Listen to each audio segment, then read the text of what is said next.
ఓం సదాశివసమారంభాం వ్యాసశంకరమధ్యమాం అస్మదాచార్యపర్యంతాం వందే గురుపరంపరాం. జ్యోతిష్ శాస్త్రాన్ని భావితరాల వారికి ప్రసాదించిన ఋషుల యొక్క పాదపద్మాలకి నమస్కారం చేసుకుంటూ, అలాగే నాకు ఈ జ్యోతిష విద్యను నేర్పిన గురువర్యులు జ్యోతిష బ్రహ్మ కీర్తిశేషులు శ్రీ ఈరంకి సూర్యనారాయణమూర్తి గారు, సూర్యశ్రీ దైవజ్ఞ గారి యొక్క పాదపద్మాలకి నమస్కారం చేసుకుంటూ, ఓం శ్రీ మహాగణాధిపతి నమః, శ్రీ గురుభ్యో నమః, హరి ఓం. వీక్షకులందరికీ నమస్కారం. వృశ్చిక రాశి వారికి ఈ వారం అద్భుతమైనటువంటి ఫలితాలని ఆశించవచ్చును.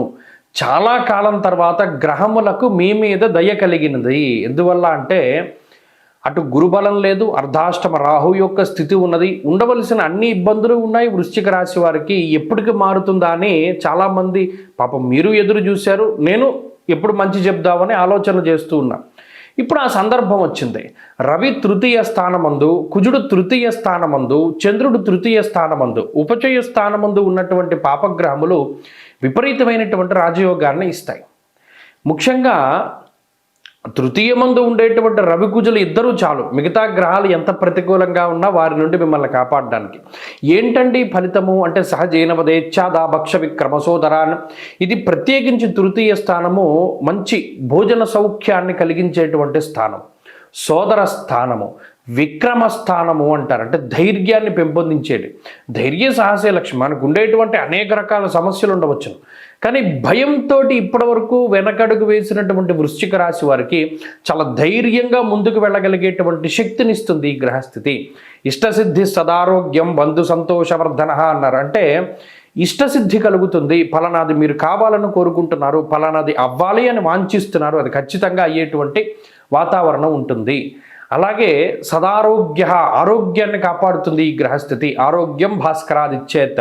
ముఖ్యంగా బీపీలు, షుగర్లు, స్కిన్ ప్రాబ్లమ్స్, ఎముకల నొప్పులు, అలాగే మానసికమైనటువంటి స్థితులు, అలాగే నీరసము, నిస్సత్వ, ఇటువంటి అనేక రకాల రుగ్మతలు ఏవైతే ఉన్నాయో వాటన్నిటి నుండి మిమ్మల్ని రవి కుజులు కాపాడుతారు. రెండవ స్థానమందు రవి నిష్ఫలం కృషి వాణిజ్య. అంటే ఎంత కష్టపడ్డా ఫలితాన్ని ఇవ్వలా గత నెలన్నర రోజులుగా. కానీ ఇప్పుడు మీరు ఏదైనా ఒక ఆలోచన చేస్తే అది ఆచరణలోకి తీసుకెళ్తే చాలు, మీకు ఫలితం వస్తుంది. రెండిటికి అంత వ్యత్యాసం ఉంటుంది. అలాగే ఆరోగ్యాన్ని ఇస్తుంది ఈ గ్రహస్థితి, ఐశ్వర్యాన్ని ఇస్తుంది, మానసిక ఆనందాన్ని ఇస్తుంది.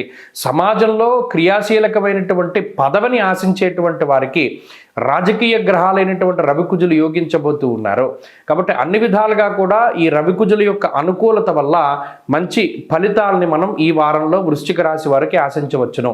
ఉద్యోగపరమైనటువంటి ఎదుగుదలకి, కొత్త ఉద్యోగాలు సంప్రాప్తమయ్యేటువంటి స్థితికి, అలాగే విద్యా సంబంధమైనటువంటి విషయాలకి, వ్యాపారపరమైనటువంటి విషయాలకి అన్నిటికీ కూడా ఇది చక్కటి ఫలితాన్ని ఇస్తుంది. మరిన్ని శుభ ఫలితాలను ఆశించేటువంటి వారు ఈ వారంలో ప్రత్యేకించి కాలభైరవుని యొక్క ఆరాధన చేస్తూ ఉండడం చెప్పదగినటువంటి సూచన. ఈ వారంలో కలిసి వచ్చేటువంటి రోజు మంగళవారంగా చెప్పవచ్చును. అదృష్ట సంఖ్య 4, అదృష్ట వర్ణము ఎరుపు. తదుపరి ధనురాశి.